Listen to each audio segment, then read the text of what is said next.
town meeting of the air.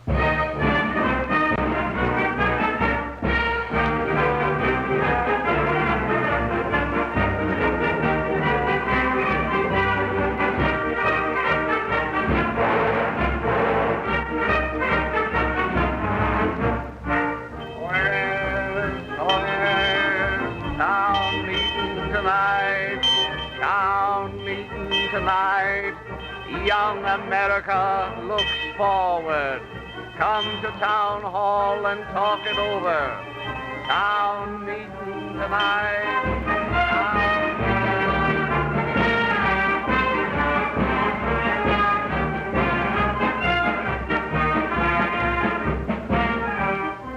America's Town Meeting of the Year welcomes you once again to historic Town Hall in New York City for another of the regular Thursday evening meetings of open debate, presented to you each week at this hour by the League for Political Education and the National Broadcasting Company.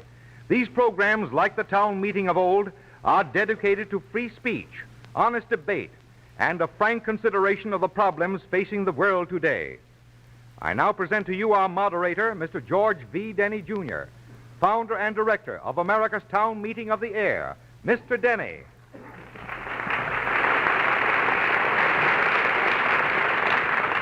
Good evening, neighbors. Many of you will recall when we had our first youth program last November, and 4 young people of varying shades of political opinion stated their case for us.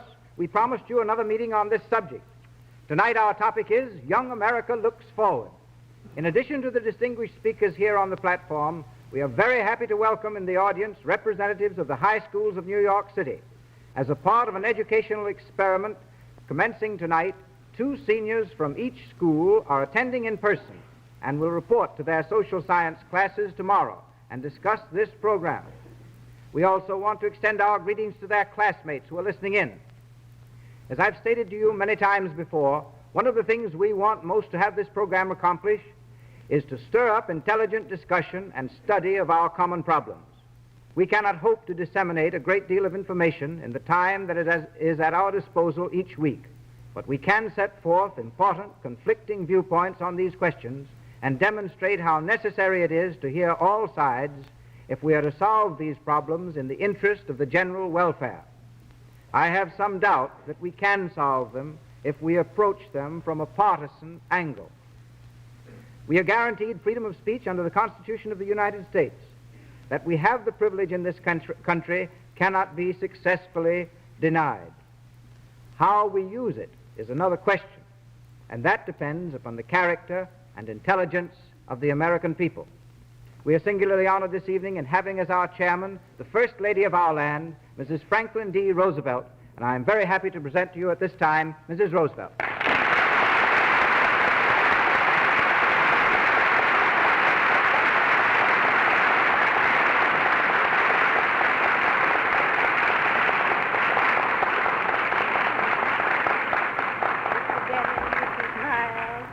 Rainey and Mr. Lang, friends.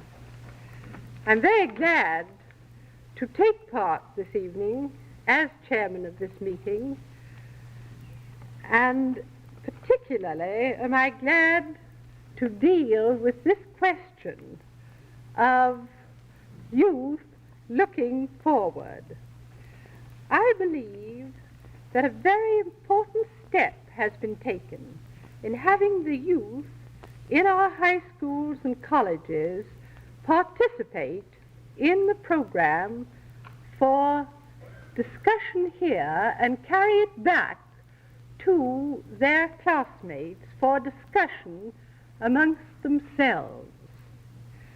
Our speakers tonight have all had long experience and contact with youth, individually and collectively. Their background should fit them to render a service in speaking to you this evening. But there is one thing that I want to say before we take up the specific problem, and that is that this problem of youth is a problem really of the whole situation in every country the world over. It cannot be considered as an isolated problem by itself. It is part of a big problem that all countries are facing today.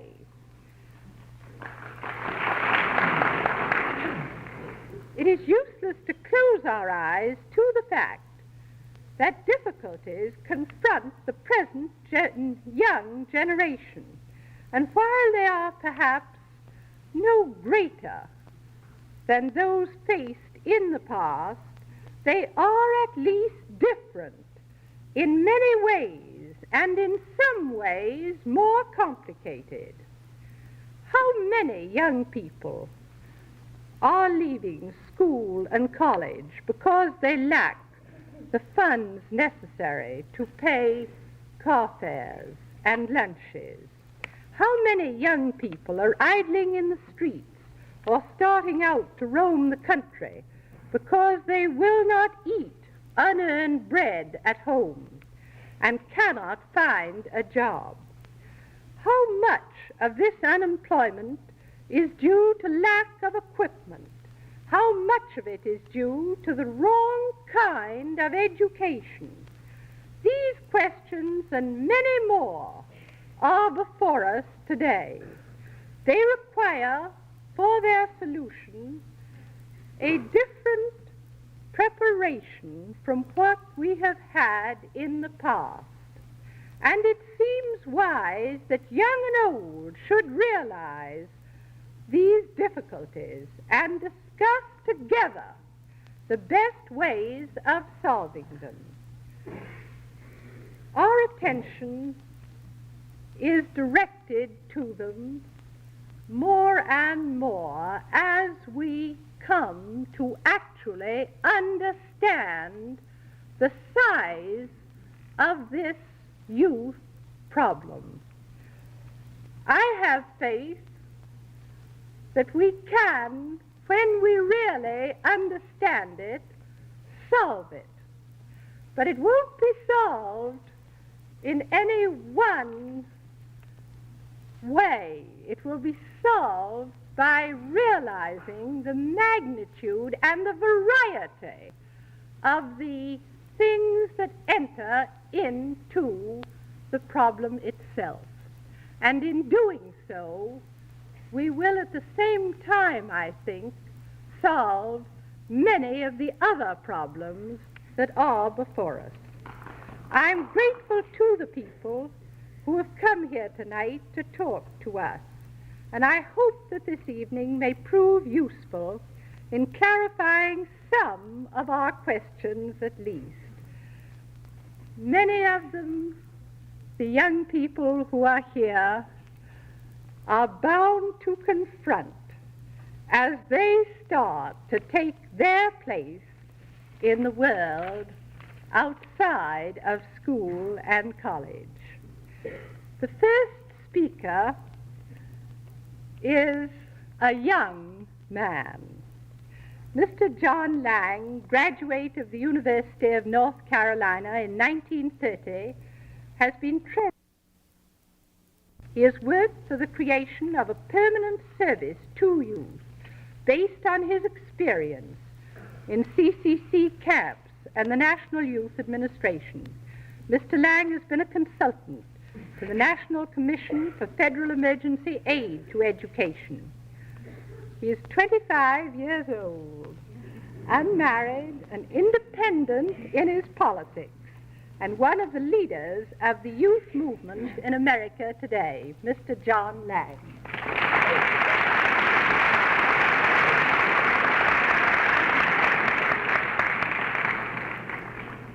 Mrs. Roosevelt, members of the panel, ladies and gentlemen, having been interested for some time in the situation of American youth, I am naturally very happy to come and to discuss this problem of young America through this panel device tonight.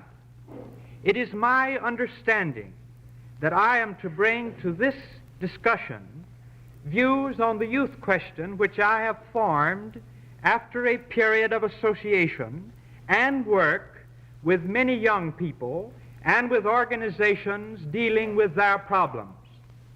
I am sure that most of us concerned with this youth question would agree that the so-called youth problem is a part of the general economic and social condition of the country. However, there are phases of this general condition which come to an acute stage for that age group, 16 to 25 years of age. It is during these years that individual energies, drives, and skills arise for expression and development for the first time. The urge for a start in life, for useful activities and work, and for a home and a family of one's own causes every youngster to seek an abundance of self-expression and self-development. For the social and economic institutions of a country to make inadequate provision for this natural process is indeed a fatal mistake. It's like trying to turn back the tides of the sea. In modern day affairs, therefore, much thought is being put on the adjustment of our institutions so as to care more properly for the human needs of the rising generation as well as for the human needs of older persons. Most of you are undoubtedly familiar with the extent of youth's present maladjustment and needs. Recent figures reveal that there are still 4.5 million of them unemployed and out of school. The Federal Department of Justice informs us that for the first 9 months of last year, 37% of the known arrests were of persons under 25 years of age, and the peak age for arrest was that of the 19th year. School facilities have indeed not met the problem with which it has been confronted. Enrollments in the schoolhouses have been on a steady increase, and funds for public school systems have indeed been insufficient. School curricula, for the most part, have been too inelastic and outmoded. They have shown insufficient concern for the individual interests, aptitudes, and skills of learners. Even in the face of our economic systems becoming more complex and technical, the vocational preparation of thousands of young people today is being sadly neglected. There has been too wide a gap between the school and the public employment office, between the school and the world of actual experience. There has been far too little information available on occupational trends, with the consequence that thousands of surplus workers are overcrowding particular occupations, with other jobs going understaffed and in need of recruits. All of these and other facts, which could be produced here, indicate that there is sufficient reason for us to be concerned with the situation of young America. On the one hand, we have an abundance of raw materials in the form of new human resources. And on the other, we have the situation into which these materials should be properly worked. We must make use of these raw materials in dynamic and constructive ways. It is with much encouragement, therefore, that we now note a growing desire on the part of public and private agencies to do something constructive to meet the problems of American youth. Initial efforts to aid the rising generation have been put underway in many parts of the country.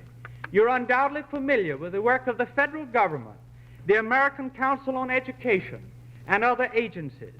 Encouraging though these undertakings may be, there is much yet left to be done. Current data on the conditions of youth indicate their difficulties are still intense and widespread. We must therefore continue to meet this problem in an aggressive and courageous way. If there were a single message which I could leave with you tonight, it would be this one. We are in the midst of a substantial attempt in this country to conserve youth resources during a difficult period, let us continue, therefore, along an effective course of action. If I sense the feelings of young America properly, I believe their interest and support will be on the side of progressive action. In considering the work that is yet ahead of us in solving the problems confronting young America, certain steps appear in my mind to be necessary next. I would therefore like to present to this group for your consideration the following proposed points as bases for further action in a national youth program, be it public or private. In the first place, what should education do? Education should institute a wholesale revision of school practices and curricula to meet more adequately the needs, interests, and aptitudes of the individual student. Education should afford the student more practical experience along with his academic training. Education should extend school guidance and placement services and relate the work of these agencies more properly to the work of the public and private employment and placement programs. In the next place, what should the community do? The community should establish, insofar as possible, local guidance and advisory councils on youth affairs composed of the heads of local organizations dealing with young people, who shall have it as their duty to help youth adjust themselves insofar as local and community facilities will make such possible. Community should next make available necessary opportunities for youth to participate in community activities. Such a policy will create in the youngster a sense of responsibility and cause him to be more self-reliant. One thing in particular that should be done now is to cause the youth to feel that he has a place in efforts to solve his own problems. He should never be permitted to think that the world owes him a living. He must be given an ample chance to use his own resourcefulness, initiative, and intelligence. The community should promote a more liberal attitude on the part of business and professional groups to participate in programs to train young people and to start them off in actual employment. Finally, what should the government do? The government has done much already, but I would like to suggest these as further areas. Government should promote the establishment of junior employment divisions in all of the public employment offices. Government should provide youth with more adequate information on occupational trends and promote a more comprehensive program for apprenticeship and internship training. Government should continue the direct assistance being rendered youth through the National Youth Administration and other such agencies until the emergency has been removed. As the emergency passes, the services of such agencies as are deemed advisable for continuous service should be preserved and continued in the permanent divisions of the government. Government should expand the educational activities of the Civilian Conservation Corps and continue to emphasize the conservation of human as well as natural resources. Finally, as additional experience is gained, government should seek to further consolidate its activities in behalf of young people and afford its whole youth program more long-range purposes. Public services, be they federal or state, in aid of youth should be closely related to similar functions being performed by private and community organizations. Finally, my friends, through the combined and determined effort of local, private, community, state, and federal sources, our country should be able to complete that program for youth which lies ahead and offer young America that chance in modern-day affairs which it deserves.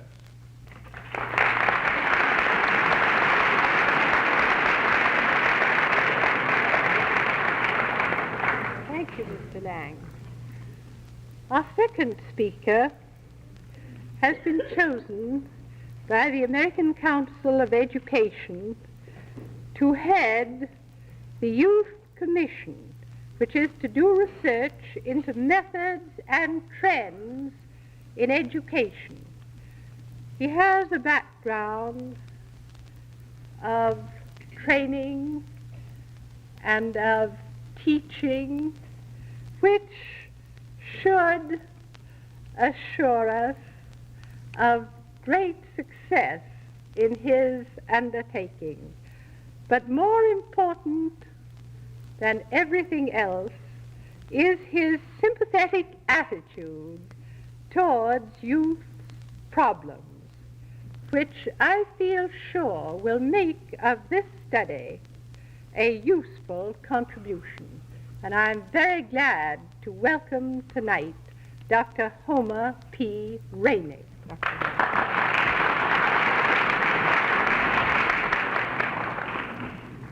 Mrs. Roosevelt, ladies and gentlemen, I have been asked to tell you what our commission has discovered thus far in its work concerning this youth problem, and to give you some indication of what we plan to do in encouraging agencies and organizations and individuals to meet this problem more adequately. So far, our commission has been able to make only a preliminary analysis of the youth problem, but we have been able to isolate several large areas of the problem and also to discover some of the major facts about youth in each of these areas. We are concerned in our work with youth between the ages of 12 and 25, and are commissioned to develop a comprehensive program for their care and education. And for this task, we have been given 5 years. Thus, we are asked to deal with all the needs of youth within these age limits and to take a long-range view of the problem. We believe that there are many factors in the situation that have little relation to the depression, and that therefore we should make a fatal error to assume that our youth problem is primarily a depression phenomenon. Most of these problems have their roots deep in the soil of our social, political, economic, and moral life. We have found in the first place that society has assumed certain obligations and commitments to its youth, that under present conditions it is unable to fulfill political, economic, and moral life. We have found in the first place that society has assumed certain obligations and commitments to its youth, that under present conditions it is unable to fulfill. In the past, we have held before our youth two marvelous opportunities: the opportunity for an education at public expense, and the opportunity for almost unlimited success in our industrial, economic, and professional life. It was relatively a simple matter 100 years ago to talk of giving every boy and girl an opportunity for an education at public expense, because at that time there was only a very small percentage of them who were actually taking advantage of these opportunities. Every state in the Union has since had to pass laws compelling school attendance of all children up to a given age. The last state to pass such a law did so in 1917. Through the operation of these laws, we have secured the enrollment of a maximum percentage of the elementary school population, which means that society has, for practical purposes, made good on its commitment so far as elementary education is concerned. But there is an entirely different story for secondary education. As recently as 20 years ago, not more than 15% of our secondary school population were actually enrolled in school. Since 1915, this percentage has been increasing very rapidly, so that today we have approximately 60% of them enrolled in school. This percentage is still increasing at the rate of about 2% a year for the country as a whole, and we are unable to predict where it will reach its maximum and when we shall have made good on our commitment on behalf of secondary education. It is at this point that one of the major factors in our youth problem emerges. Before we have fulfilled our commitment to our youth for an education, two very significant social phenomena have entered the picture to complicate greatly the problem. In the first place, our system of educational support has virtually broken down.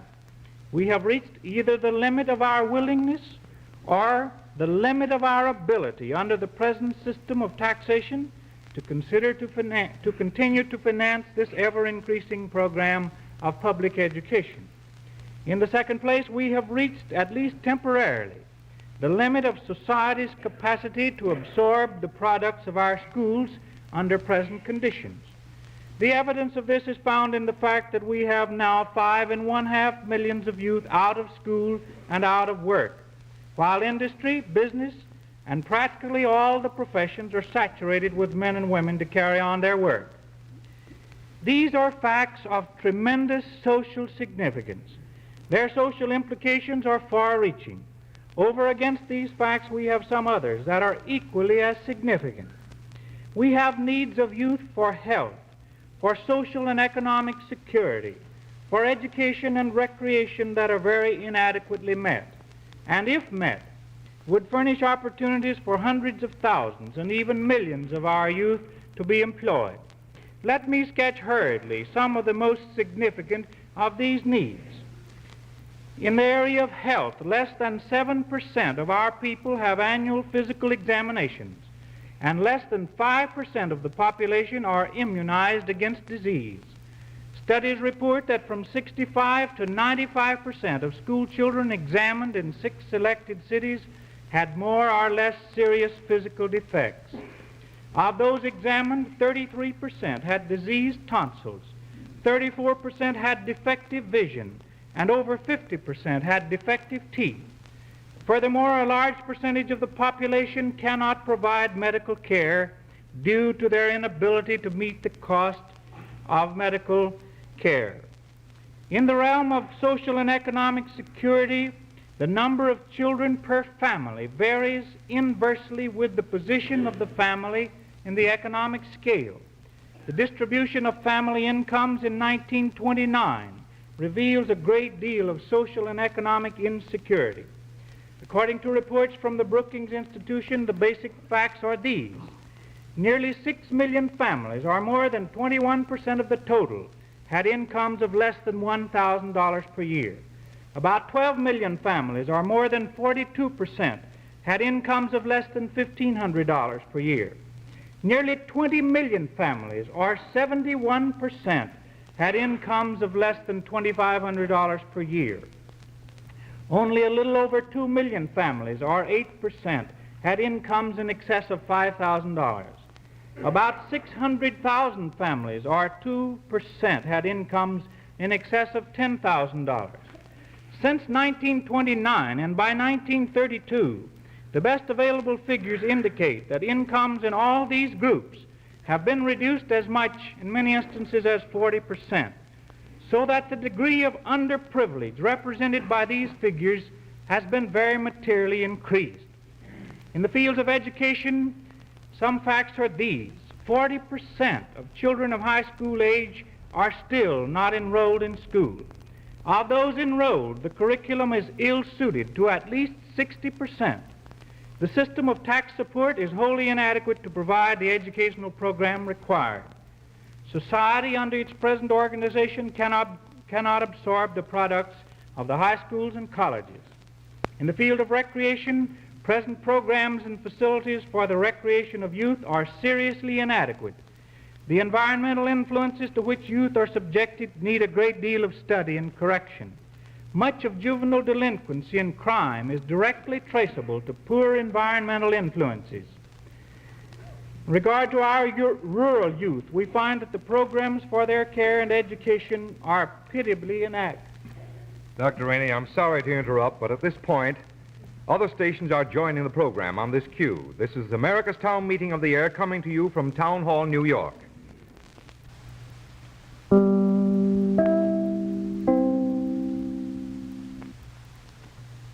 The National Broadcasting Company presents a special bulletin from the Press Radio Bureau. From London, Emperor Haile Selassie is believed to be either ill or wounded, the Associated Press is informed. A dispatch from Addis Ababa states that the medical advisors of the emperor have been urgently summoned from the capital to Desai, where the Ethiopian monarch has his field headquarters. This bulletin is from the Press Radio Bureau. Further details will be found in your newspaper. Back in historic Town Hall, New York, for a continuation of America's Town Meeting of the Air. The subject tonight is Young America Looks Forward. Our speaker for the moment is Dr. Homer P. Rainey, who will continue at this point. The youth in several of our minority groups have urgent needs. And I'm going to refer at this time to one group only, and that is our Negro youth. In this area, we find that the lowest rates of literacy and the lowest percentages of school attendance prevail in the states with large Negro populations. In the same states, child labor is greatest, wage rates are lowest, and the standard of living, both urban and rural, falls lowest among the Negro population. It is among Negroes that we approach nearest to failure in providing secondary education for all youth of high school age. In 7 states, less than 10% of the Negro population of high school age is actually enrolled in school. In addition to these needs which I have just cited, which are largely social in their implications, there are several major needs of youth that are more personal to youth themselves. Among these are the problem of securing and holding a satisfactory job, the problem of a satisfying home life, the problem of the continuous enrichment of one's life that leads to the fullest realization of one's capabilities, the problem of finding an opportunity for active participation in the life and work of society, and the problem of developing a satisfactory philosophy of life, and the development of satisfactory standards of conduct and a sound religious faith. This review of the major problems of youth reveals a staggering responsibility. Now, what does our commission propose to do about all these needs? We plan to make a 5-year study of them and expect in the end to make definite proposals and recommendations for their solution. Specifically, we hope to furnish agencies and organizations working with and for youth sufficient data to enable them to do their work more effectively. We hope to make the country intelligently conscious of its youth needs and to encourage and stimulate all agencies and organizations to improve their services to youth. And finally, we shall use all the means at our disposal to encourage the translation into practice on a nationwide scale, the best that is now known. Thank you.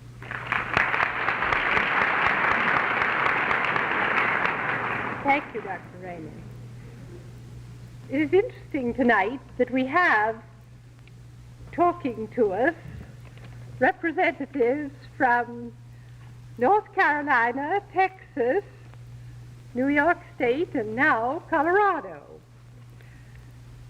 I'm very glad to introduce to you next a gentleman who has been connected with the public school system of the city of Denver. He has been active in many lines of endeavor connected with youth. He's a member of the National Education Association, a life member, was for years president of the Classroom Teachers Association for Colorado, which post he resigned to accept an appointment first as State Youth Director for the state of Colorado under the National Youth Administration, and now he is the Assistant Executive Director of the National Youth Administration, Mr. Richard R. Brown. Mr. Brown.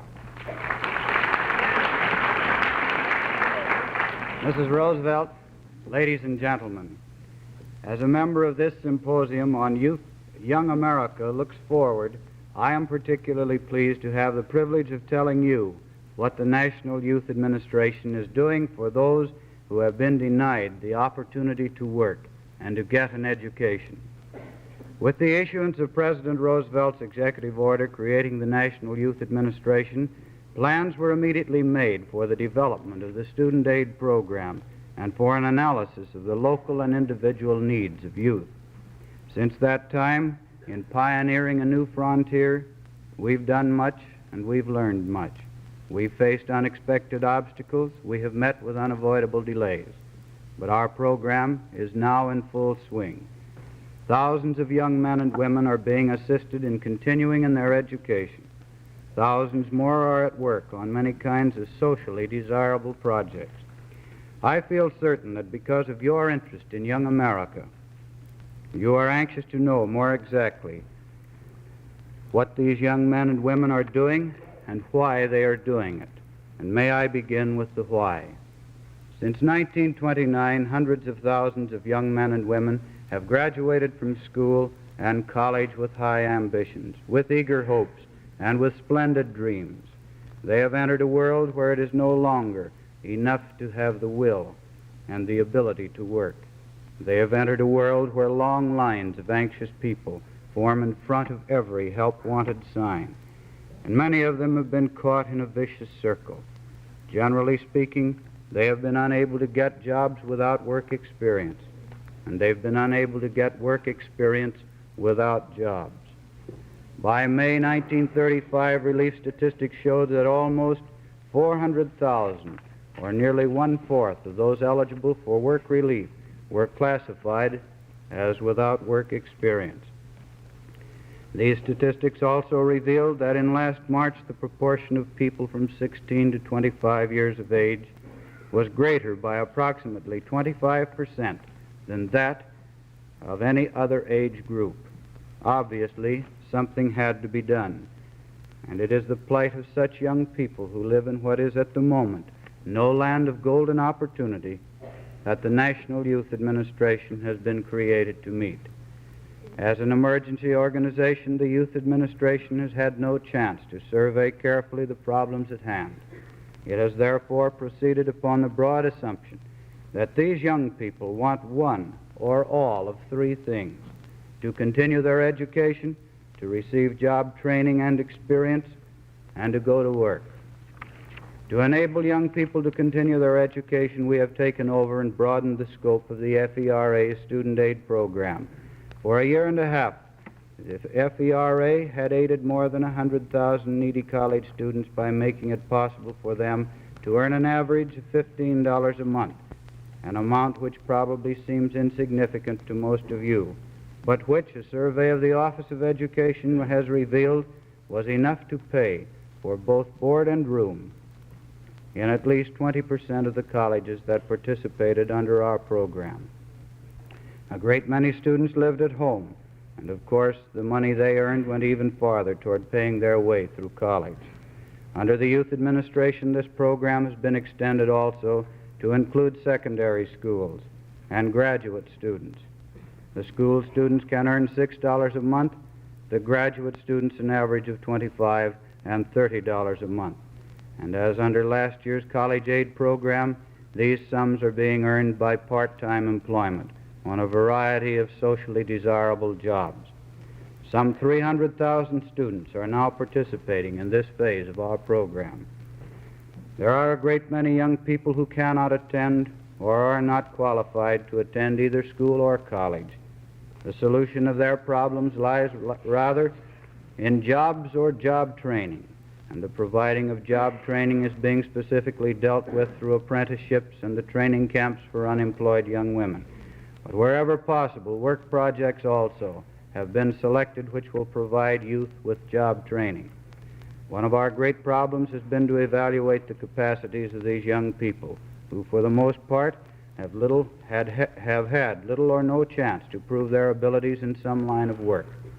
The Youth Administration is therefore encouraging the establishment of special job counseling and placement services for youth in public employment offices. In 24 selected communities, junior employment counselors on the staff of the Youth Administration are working in state employment offices. Their job is to interview and to seek to find positions in private industry for youth. And where such positions are not available, young men and women, largely from relief families, are being placed on National Youth Administration work projects. These projects are of four general kinds: youth community development and recreational leadership, rural youth development, public service, and research. Within these broad categories, the local communities and the various agencies and individuals therein have selected work projects suited to their needs and existing facilities. And in this way, a very desirable decentralization has been obtained. No one knows better than the citizens of a given community what their young people need, and what would be the most useful work for them to perform. The types of projects thus far vary from state to state and from community to community. Maine has projects calling for the supervision of coasting areas. Mississippi has a project under which a biological survey is now being conducted. In California, young men are being given employment in forestry work and are at the same time being trained so that they will be able to pass the state civil service examinations and be eligible for a regular position in the State Division of Forestry. In Arizona, for the benefit of its needy children, there is a project employing young women in the making of educational scrapbooks and the development of a children's library. These, however, constitute but a random sampling of the 5,000 projects which are now in operation throughout the country and which are employing over 100,000 young men and women. Many of these projects I should like to describe to you in detail if time permitted, since they would show you how flexible is our program, how many different abilities of youth for which it is providing an outlet, and how valuable these projects will be to the local communities upon completion. It is too commonly felt that the Youth Administration was established to solve all youth's problems. Of course, it can do no such thing. It is an emergency organization. It is temporary. And fundamentally, the problems of youth coincide with the problems of adults, with the social and the economic problems of society as a whole. The problem of putting 20-year-olds back to work, for example, is virtually the same as the problem of putting 30, 40, and 50-year-olds back to work. Solve the problem of unemployment, and all age groups will benefit alike. For 6 years now, youth has been beating upon the doors of opportunity, but with little success. For 6 years, youth has come of age in a world where all is changing, confused, and insecure. Is it too much to ask that young people be afforded the opportunities that their fathers and grandfathers had, the opportunities to save and serve themselves through hard work and straight thinking? Young America is looking forward to the day when it will bear great responsibilities. It is looking forward to the day when it will guide the destinies of our nation. To this day, old America must look forward, too. If young America is not prepared, if it has been handicapped by the present economic and social maladjustments, it is old America which is responsible, and when youth's future is of doubtful promise, it is not only young America, but old America which must act.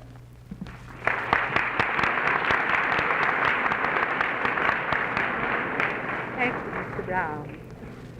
Our last speaker is Mrs. Eugene Meyer. She was instrumental in establishing the Westchester County Recreation Commission and has been its chairman since 1929. This commission, which was the first of its kind in the United States, directed the utilization of public playgrounds and arranged programs of recreational activities for young and old. Her experience qualifies her to give constructive suggestions on the problems of youth, and we are happy indeed that she has come to us this evening to give us the benefit of her knowledge and interest. Mrs. Meyer.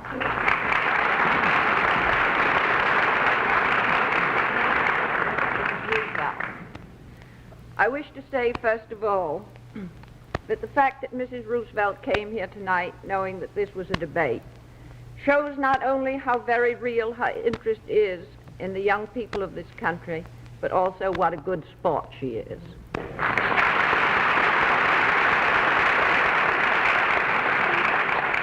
Just after the Civil War and those days of chaos, Lincoln remarked, "In times like these, it is difficult to do or to say a sensible thing."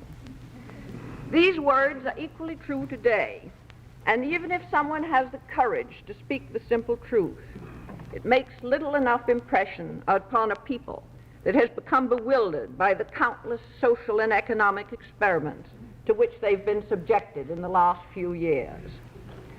Moreover, the failures in experimentation have become so habitual that we are beginning to doubt even the good intentions that once paved an easy road for them.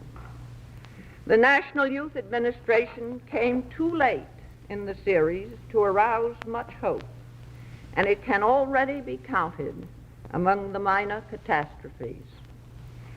Its administrative setup foredoomed it to failure. From the point of view of school administrators, as given in the December issue of School and Society, this setup deserves the following criticism. The program is placed almost entirely in the hand of individuals inexperienced in educational work and in large-scale administration. These are the educators talking, not I. It ignores the United States Office of Education, though that agency contains able and experienced people. It is administered by a single person in Washington and thereby arouses the suspicion and opposition of our public school executives who fear nothing more than political influences. The federal NYA duplicates already existing agencies which could handle the job more efficiently. The expenses of the new organization are fantastic in proportion to the work accomplished.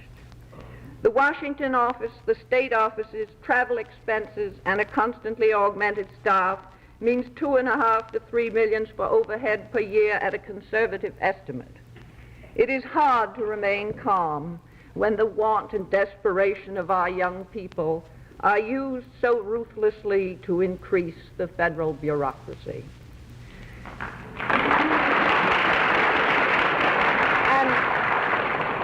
And in spite of the nice bedtime story that Mr. Brown just told you, this federal bureau cannot justify itself by scattering money here, there, and anywhere. It is true that the NYA has continued the grants to college students, but FARA had already initiated those grants to 104,000 college students. And with the help of a whole new federal organization, including state, city, and county chairmen, and a large Washington office, the National Youth Administration has only extended those allowances to 15,000 more, or to 119,000 in all. Surely no new federal staff was needed for those extra 15,000.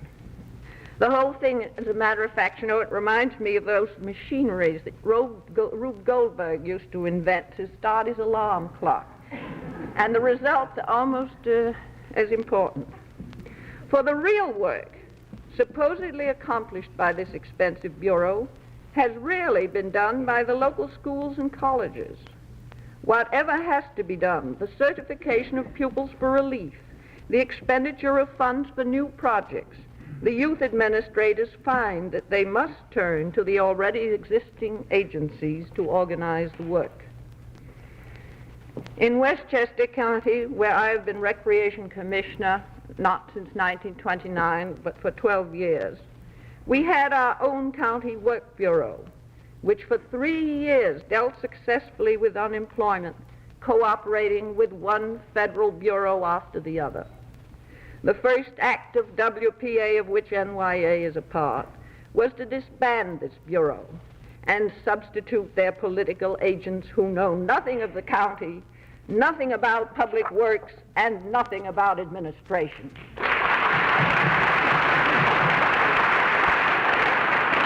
And mind you, when they took over those employees and transferred them to WPA, they received no pay for 2 months.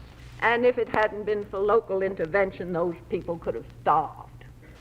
And who do you think now has been selected, in addition to the other numerous federal missionaries, to save the youth of Westchester County at $3,000 a year? None other than Mr. Hopkins' sister, Mrs. Ada Hopkins Amy.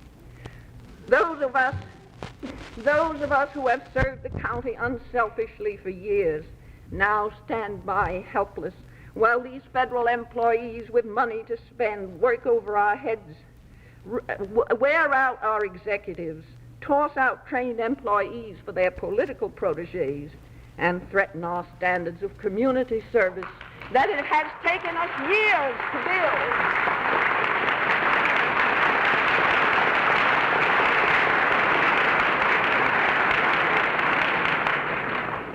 And such, my friends, are the conditions in Westchester where local government is well organized and still fighting to protect itself.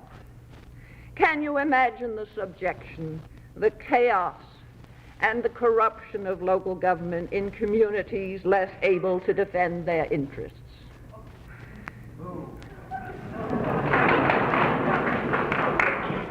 The administration does not dare to authorize an impartial investigation of the WPA and the NYA. Let me read you what the... Just a minute, let me read you. Let me read you what the Democratic Senator Rush Holt of West Virginia said of the WPA in his state, according to the congressional record of last Monday. First, this Democratic senator on the Senate floor, mind you, describes how $1 million out of $2 3/4 millions of the relief funds go to political henchmen. I'm quoting, how people are thrown off the relief rolls to increase the salaries of these appointees. And then he said on the Senate floor, it is for the good of my party that we should strike down those political parasites, those political leeches, those political bloodsuckers, whose only interest in the Democratic Party is that it shall be continued in power so that they may continue to hold their jobs within the party.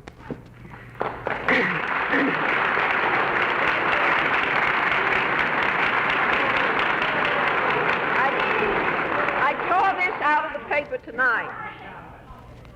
This is Representative Martin J. Kennedy of New York, also speaking on the floor. I want to see the incompetents ousted and capable persons doing the government's work. We ought to have a civil service that will attract a high type of worker. We can have nothing like that with conditions as they are, but I'm going to fight for it. More power to him. That is New York. If we do not soon get rid of the WPA, including the National Youth Administration, and turn back relief to local control and local administration,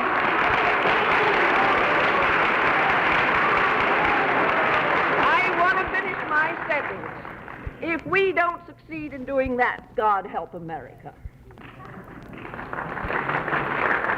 I also object to the NYA because its moral effects on the adolescent must be bad.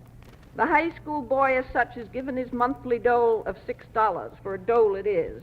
The makeshift jobs that he is given to make him feel that he's earning the money do not deceive him. The schoolboy is primarily part of the family, and his economic problem is not an isolated one. It is part of the family situation. To isolate him from the social unit in which he lives and single him out as a pupil in a school in need of aid is a dangerous form of administering relief. He is a son or a brother sharing an economic situation in the family. And if there must be relief, the obvious thing to do is to give it to the family as a whole in terms of its needs, rather than make a young boy conscious of himself as a special object of federal charity.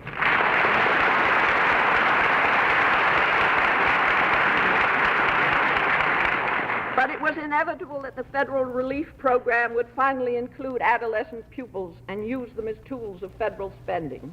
These pupils are now a part of a long list that includes painters, musicians, actors, dancers, each having a federal organization with their tremendous overhead expenses. Certainly, these numerous bureaus are an admission that the administration's approach to the problem of relief is purely opportunistic. The excuse of making different types of work opportunities is idle because the work program in most cases has nobody's respect, least of all that of the unfortunate people called upon to carry it out. Our relief situation, our relief situation is an incredible muddle because it tries to hit 15 different aspects instead of grappling with the situation as a whole. Flopping from one program to another is only a subterfuge for formulating a valid and integrated policy that comes to grips with the situation and is capable of being developed. Surely after 3 years, the administration can no longer hide behind the excuse that it's experimenting. There are at least 20 million people, half of them children in this country, on the brink of disaster. It is unthinkable that we should go on much longer playing at relief in this fashion. Do I have to stop? Is it read?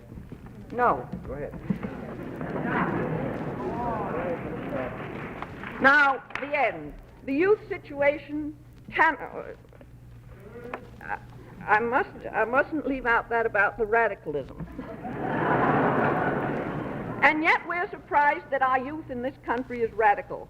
What reason has it got to be anything else? Where is the leadership they can respect? The radicalism of youth can only be imposed. The radicalism of youth can only be opposed by an intelligent adult program which inspires their confidence. And to legislate patriotism by forcing teachers and pupils to take oaths of loyalty is certainly not intelligent. It is hysterical nonsense and can only make the antagonism worse between young and old.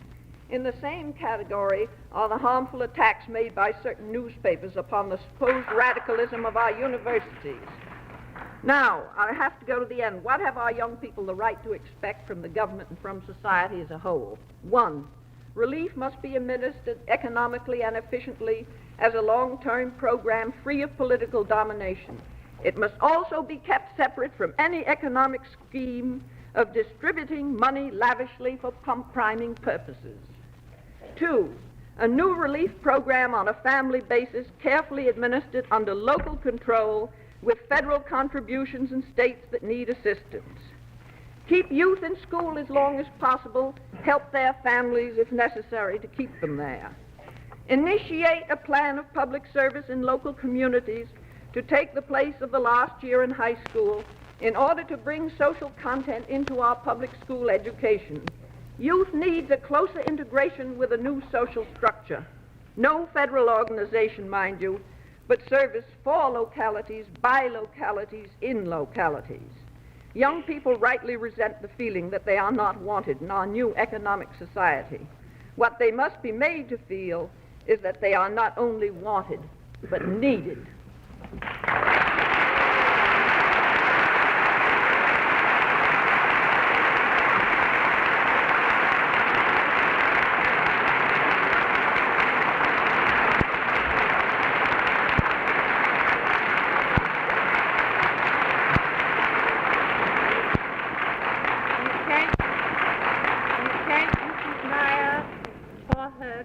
Suggestions, and we hope that they will prove extremely helpful to this discussion. And now I turn it over to Mr. Denny.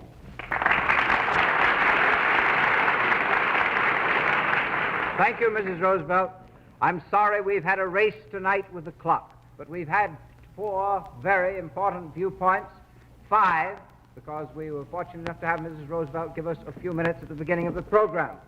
And now, before we turn the program over to Mr. Havrilla, I want to remind you once again that on the 26th of March, our program is Can We Solve the Crime Problem? We want to select another speaker from the radio audience, and this speaker will be selected on the basis of letters that are written in to our Radio Advisory Committee of the League for Political Education, letters not exceeding 500 words in length.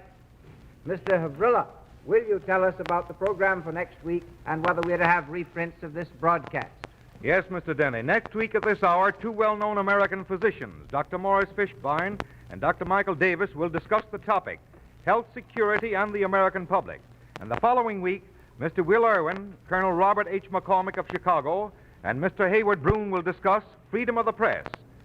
Tonight's meeting will be published in full in pamphlet form, as all other broadcasts on this program, and will be available at 10 cents. Schools, colleges, and adult groups are using these pamphlets as a basis for their discussion in increasing numbers.